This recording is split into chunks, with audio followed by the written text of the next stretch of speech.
Hey everybody, welcome to another Punk Perspectives. Today I got Chris from Crazy in the Brains to be talking about one of my new favorite songs, Fantasy. So Chris, thank you for being here. Thank you, brother. Good to Yeah, be here. absolutely. One thing I wanted to say too, I was very privileged to see you guys last year, I think with the Adolescents, and you were super energetic. You really put on the fucking show, which is, um, which seems to be a common thing I've been hearing too. When I talk to other people and stuff, it's like you are always very energetic on stage or running around. You put on like some of the best performances right now. So I was gonna ask, do you do any what keeps you energetic every night, man, doing that? You know what? I'm pretty chill like 80% of the day. So I think I explode during the shows. I save it all for the shows, you know? Yeah, you let it loose there. Good way. And then also I was picking up on the name Crazy and the Brains. You were nicknamed both at some point, right? You were Crazy and the Brains, and now it's kind of expanded to the band, or is that rumor mill? That was something that people like said, I never really intended it to be interpreted that way, but that's like what art is, right? People find their own meanings to things and honestly the name is just something that popped into my head like in like high school era. I was trying to come up with I just had some songs that I wanted to share on the internet and I needed to create like a profile and I didn't want to use my actual government name and that just popped into my head. So the meaning kind of like developed later on. Um but yeah, it's been the name of my project for a minute now. Awesome. A catchy name too, man. It really sticks. I like it. Okay, so now I want to dig into the song Fantasy. And Yes. I'll read the lyrics here in a little bit, but I guess First Iota, do you remember like writing this song? What came first? Was it like the music or the lyrics? Kind of what's your first memories of the beginning of this song, how it came? Well, this song was unique and not a challenge, but it was something new. It was a new approach for me because it was the very first thing me and Tim did together. Tim Armstrong. We got in the studio, and he was really excited about the idea of just starting completely from scratch.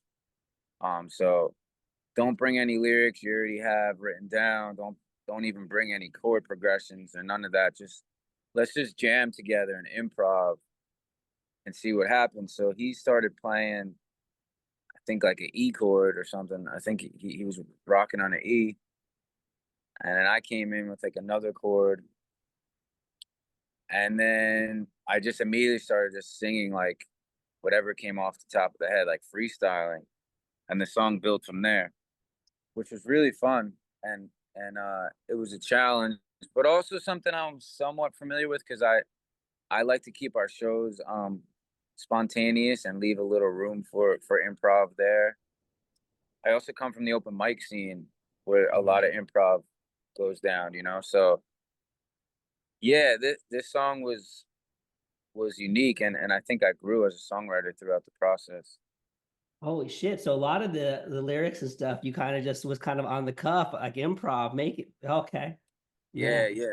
To the point where like so the chorus, taking it slow, spilling your guts on the floor. I used to hide from my fantasies, but not no more. That was completely freestyled. And I actually kind of wanted to change it. When I heard it back, I was like, oh, that's cool, but I think I can make it better. And Tim was like, no, man, like that's what you were feeling in the moment. And it's so relevant to what we're doing right now. I don't think you should second guess it. I don't think you should overthink it. And I really appreciated that perspective because I agree with that, But when it's real close to you, sometimes you want to really hyper fixate on little details and perfect, perfect, perfect. But like, it didn't need that. It was Yeah. like it was cool the way it was. So yeah, Yeah, that line too. So I'll start reading the lyrics a little bit and I kind of like, pick your brain with it. So like you said, that's the chorus that, taking it slow, spilling your guts on the floor. I used to hide from my fantasies, but not no more. It's so raw, and it feels like you're talking to like people, like you're kind of opening yourself to maybe people that don't understand. But so I guess, that's and it sounds like that may have been where it came from, or you tell me, yeah, no. Yeah, I mean, I think I was just in the moment, just like reflecting on what it took to get where I am. Like being in that room with Tim and like recording music in LA and like, you know, like um honesty and patience are some of the biggest uh qualities required, I think, to like live your truth, and live the way you want to live and follow your own path. And I was sort of just reflecting on that. And then like the fantasy part, it's like, I feel like a lot of kids and just people in general, uh, society kind of projects this idea that like your biggest dreams are unattainable and like you're better off trying to live small, and just keep your head down and be humble and meek and all this. And it's like that's not really accurate, Like I think it's very possible to achieve who you want to be if you commit to it. So that's sort of where the song was coming from, and that's what the song is about. Yeah, man, that's what, and very true. I think on that to where that's why it almost had for me. It has like this like almost nostalgic feeling to like I feel like kind of young about it again too when you hear it because it's like what you said. You have these like dreams, aspirations, and stuff that you want to do, and so much will like whether it's your parents or whoever like people seem to like want to champ them down. It's not practical or whatever, and so people stop being like their true selves, who they are. Yes, Yeah, yes, yes. yeah. So yeah, this song was an encouragement to live beyond that. Fucking A. All right, going into some of the next lyrics here, if I may. So waking up with oily skin and Yeah. blood in your mouth again. Um, is that like waking up from like a hangover or partying hard? Like, I guess where does that piece come from? So the oily skin line is kind of like, reflecting on just feeling self-conscious, and kind of like looking in the mirror and over analyzing yourself. Blood in your mouth again is like regrets, like you may have gotten in a fight last night. Yeah, you may be recovering from a hangover. You're kind of just reflecting on who you are and kind of doubting yourself. Fucking A. All right. Mm. Now this next lines might be my favorite part of the whole song because it's fun how you play on the words and kind of off guard for what we're expecting. Is I've been searching for God for so long, but she Yeah. um uh ain't nowhere to be found, my friend. Echoes of my mother's voice keep crying my name like a prayer. So we got the prayer, your mom, God, and God's a she. And you're saying you wrote all this on the cuff, dude? That's so fucking good, man. Like, I mean, damn. But what can you break that down a little bit for me? Like, Yeah. I grew up in the Catholic church. Like I grew up as a kid. I went to Catholic grammar school and then high school. So like I was so in that world. Um, and I rebelled against it at some point, but I also kept a little bit of it with me. Like even not even necessarily by choice. It's kind of rubbed off on me. So I've always liked to kind of challenge and reinterpret some of those things that I've been taught and learned. The whole like God as a woman concept has always made so much sense to me when you think of like the concept of Mother Nature, and just women in general being the creators of life. So yeah, it's pretty much a part of the song where you're kind of looking for hope to grab onto, and some kind of faith wherever that may come from. Um, that's the part of the story where you're kind of yearning for some hope. yeah, yeah, because like I said, so I like that bit. Yeah, with God, that makes sense. Then the echoes of your mom's voice crying your name like a prayer. So is it like she's kind of like, Mother Nature or God, whatever it is, like wanting to kind of get back at you too, or it's caught like calling you, that bit's so unique to me how it was written. Very well done. Yeah, it's like whatever your source may be. I mean, it could be a woman in your life. It could be the universal consciousness. It could be Mother Nature, but some force within you, crying out to you to not give up, and to keep at it. Um, Yeah. All right, run through the next bit here. So then running from my problems my whole life. When I made it home, they were waiting for me there. yeah. Yeah. I think that's kind of straightforward, but you tell me, I like that one, but Yeah, man. The only way out is through, you can't really run away from yourself, and that's something that I've attempted to do back in the day. A lot of these lyrics are I feel like pretty to the point, but like again, like I was kind of second guessing them because I thought they were a little too vulnerable, and then Tim made me realize that's not ever a thing. Like the more vulnerable the better. So like so I yeah, it was like at first I felt a little self-conscious about him, but I'm like, you know what, like the best art is the most honest art. um and that's definitely what these lyrics turned out to be. yeah, I mean that's what punk rock is to me too. Has never always been so much like a sound, really, Yes, versus yeah, I punk agree with that. always being like fucking. It's an attitude. It's speaking truth. It's who you are, doing things your way, saying what you want, what you feel. That's why I mean, fucking. I mean, Tim Armstrong, of course, too. But it's definitely you guys definitely bring that punk feel to this whole fucking song for sure, and the truth to it. And like you said, and so how's that vulnerability going? So now I'm trying to imagine you're kind of just jamming on the cuff. He's literally spilling your guts of this song, right? In front of you know, some, punk rock icons there and shit. Like, what was going through your head when all that was going on, man? Like just making the song. That what's cool about recording in that type of way, it's like it's kind of similar to a live performance. Like there's not really too much time to think. Like everything that you've practiced and that you've prepped for, throughout your life, it's sort of embedded and encoded into you, and you're just gonna tap into that on instinct. You can't really like actively think about things in the moment, and that's sort of what was happening. And that's why those lyrics came out the way they were. If you have the freedom, and this is a cool way to do it too, but it's very different.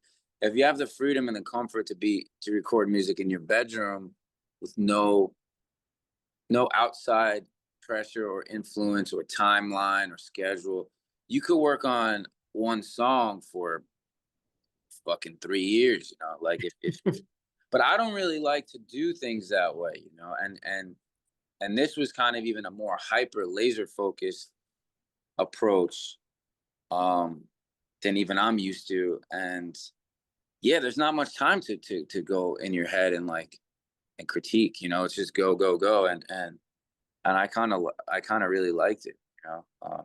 It's just like playing a show, like in the show, it's just okay, it's go time. Like everything you've learned, put it to the test right now. Um, and it's just all energy. It's just all like unstoppable spirit and energy. Yeah, it sounds like you said there too, to where I think for a lot of bands, they probably like, write the songs, then rehearse them. And so the studio feels very, very different. Then like you said, when you go in the live show, you kind of get to perform it. You're kind of bringing almost, yeah, like you just said there, not to be redundant, but a live show in the studio. Then that's kind of what we're hearing. Which is Hmm. probably why the song kicks so much fucking ass, because you can you can hear that come through, dude. All right. Appreciate Now the second part of the song, I feel like it does take I don't want to say like a turn, but it's interesting to me. So next verse, if you will, goes, "You really should hate me, but you forgave my sins instead." it. That line, that's What were Yeah. you feeling when you said that? What's, if you want? Um, the reality of being a human is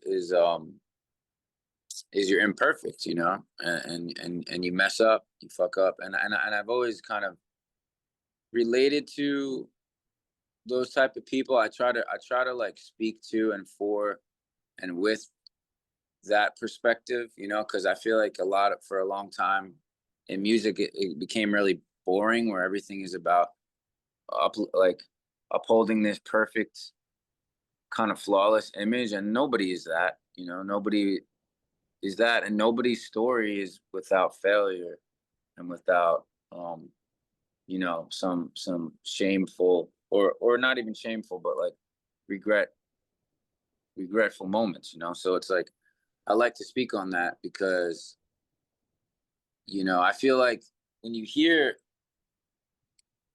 the details of that in someone's story, I feel like it gives hope. Like, okay, yeah, like there's a chance to start over. There's a chance to redeem yourself from whatever mistakes you've made. Yeah, that's what when I heard it, the way I interpret it too, why I liked it is exactly you said. It brings this like other, reminder that other people are human too. People should hate you, but they'll redeem you, they'll forgive you if they're good people, they love you and stuff, you'll people are people, right? And I like the next line too, it goes even further, I think, into that. So it goes, give me a day, and I'll probably be back on that bullshit again. Like, not even like, maybe that's the Catholic side. Like, you do repent your sins, you go do it again. I don't know, but so Yeah. is that kind of where that came from, or what? It was just the honesty. It was just honesty. I mean, I'm actually, truthfully speaking, on real.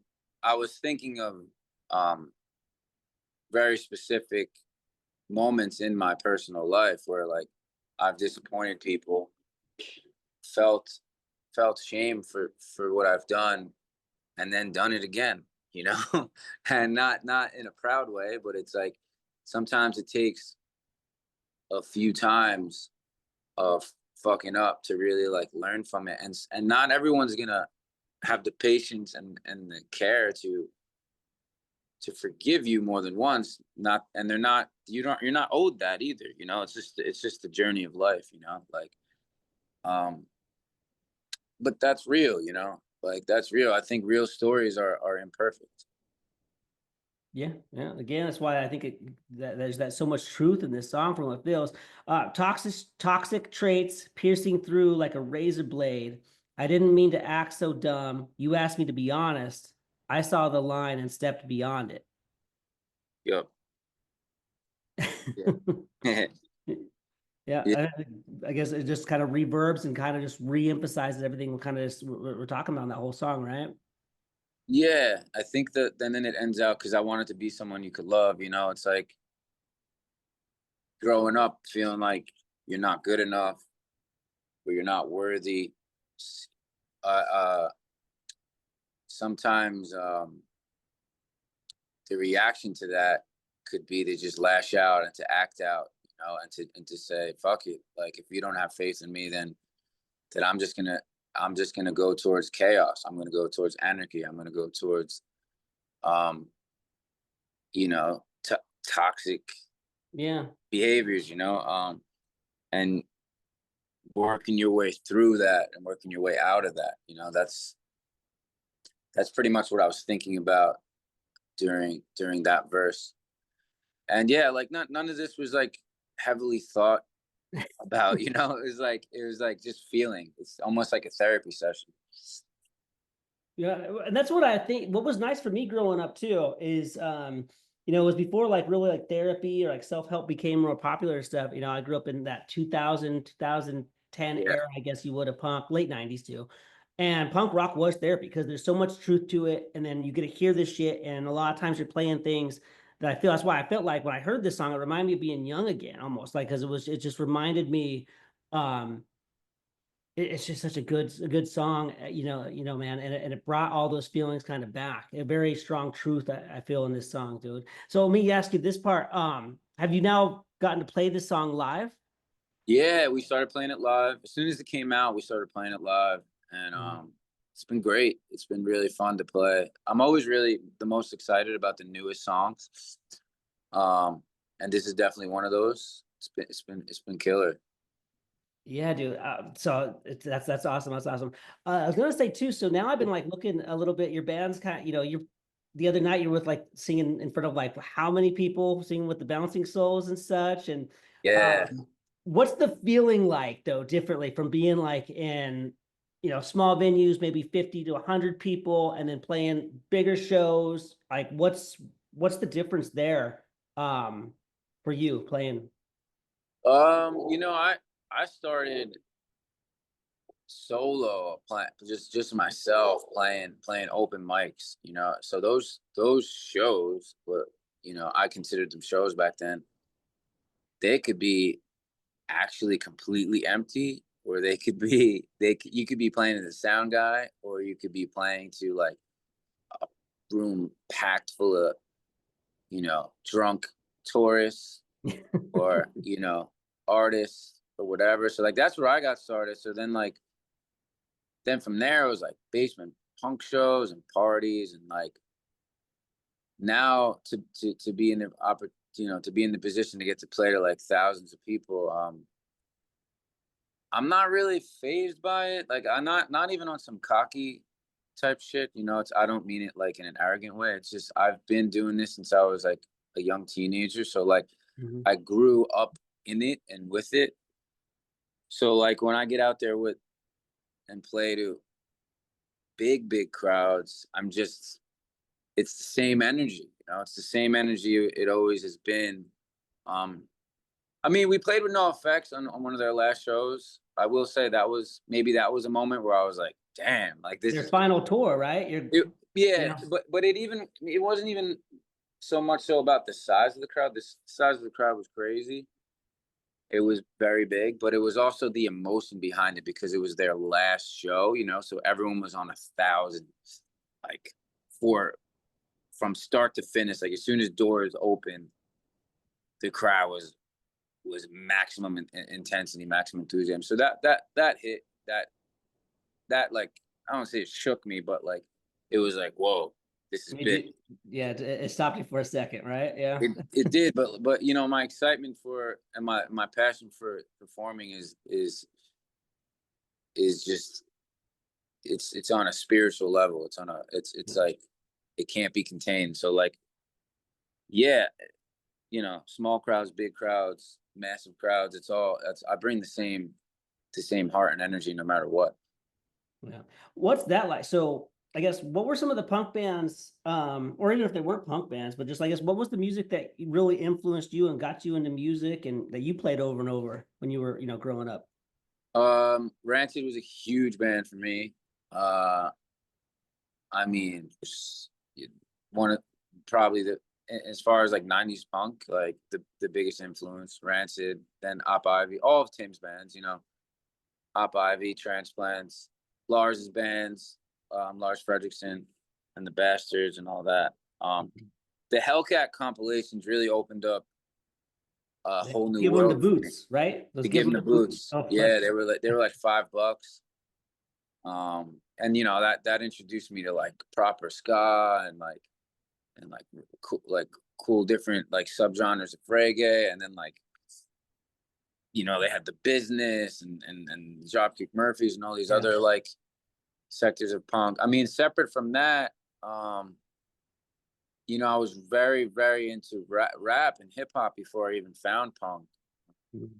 That was my and still is like massive passion for me. Like I would spend time trying to rap like Busta Rhymes and like Outkast, and like learn every lyric and just learn how to freestyle. Like I went to a school, I went to a Catholic high school, but like um everyone was into rap in my era. Like everybody, like from every race, every age group. So like I would like freestyle battle kids in the lunchroom, and like that was my thing.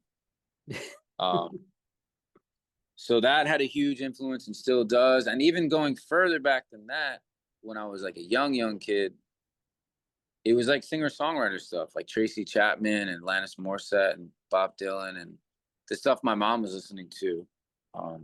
Seal, Kiss from Rose. That was like my favorite song when I was like in like second grade. Man, so you So always been real into music and musical, huh? Yeah.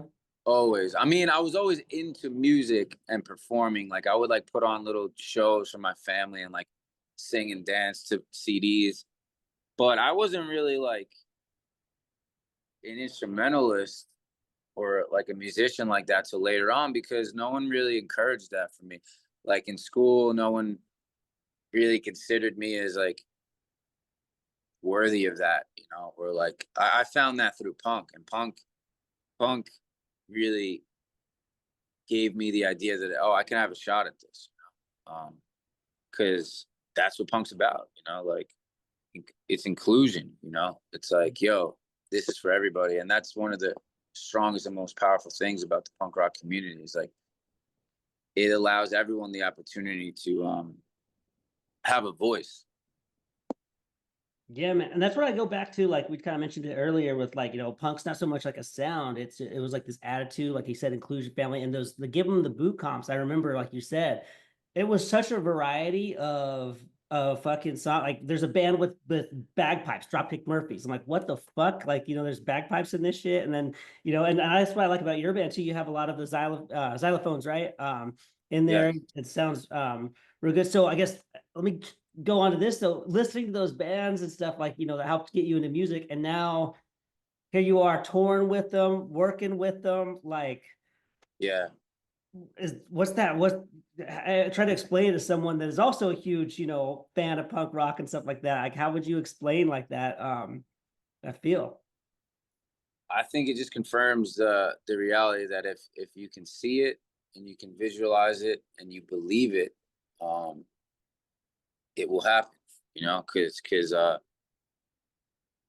that's what I'm doing. You know, these are the bands that I've always loved the most and always admired the most. The artists that meant the most to me. I find a way to connect with them.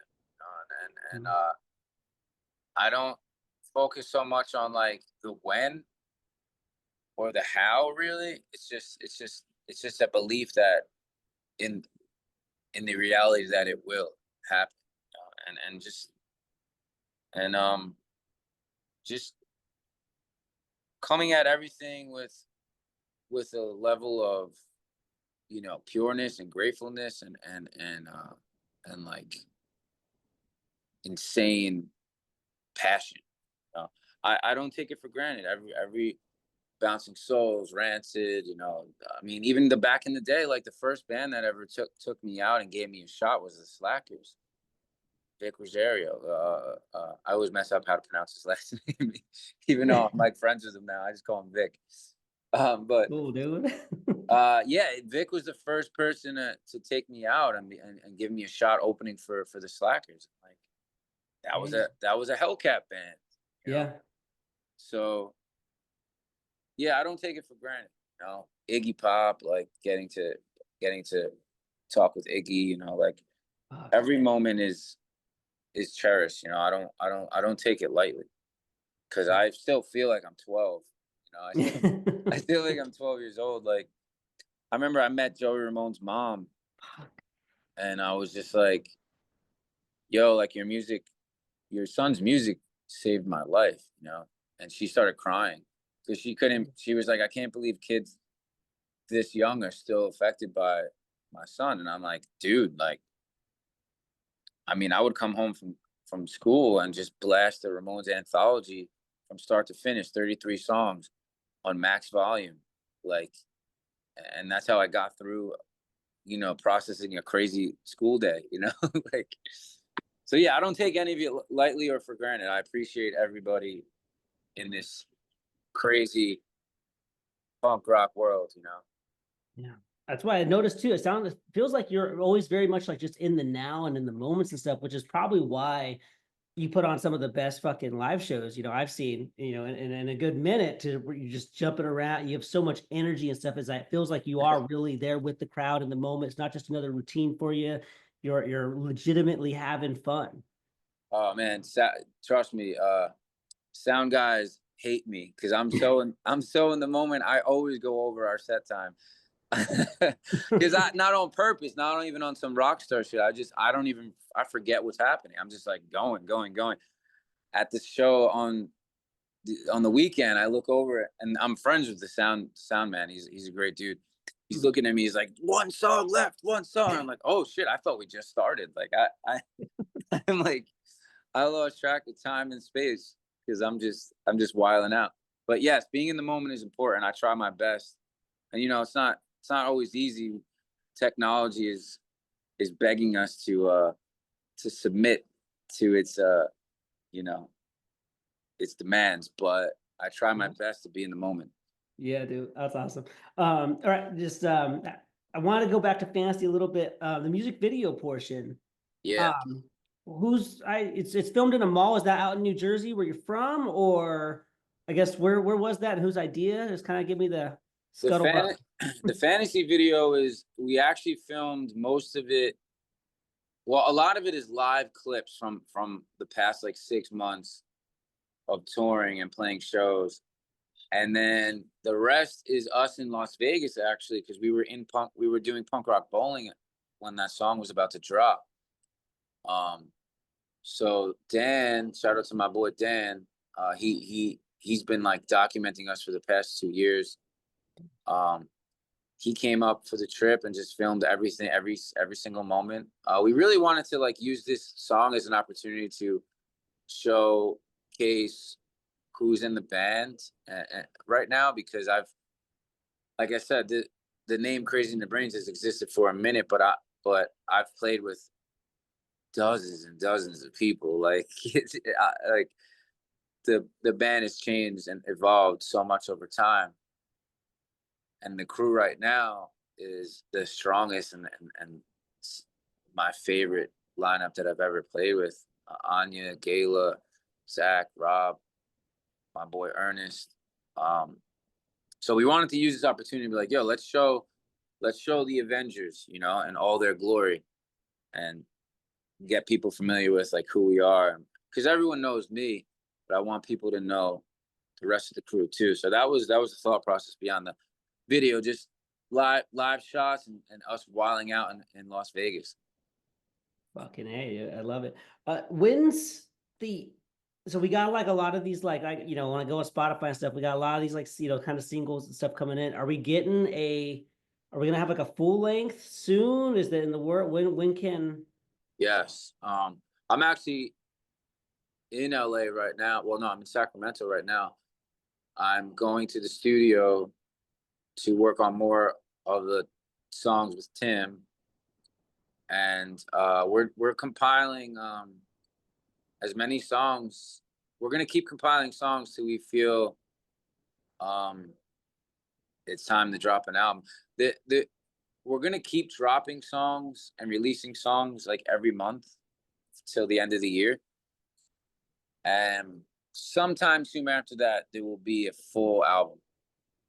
We already have an album's worth of songs, but yeah. we're just so stoked on what we're writing together. We want to keep building.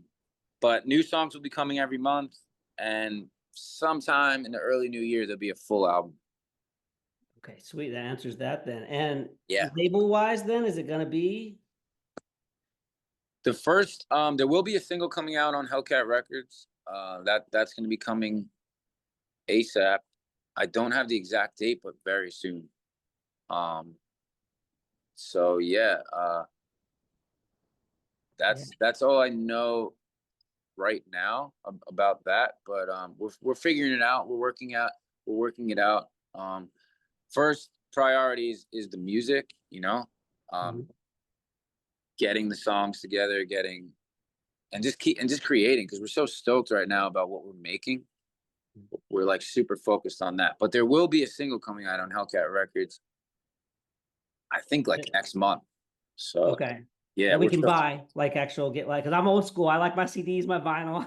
I yeah, love it's holding gonna be it. everything. It's gonna be obviously, on the internet. There'll be a physical, or it's gonna be everything. So yeah, we're really stoked. I mean, Hellcat, obviously Yeah.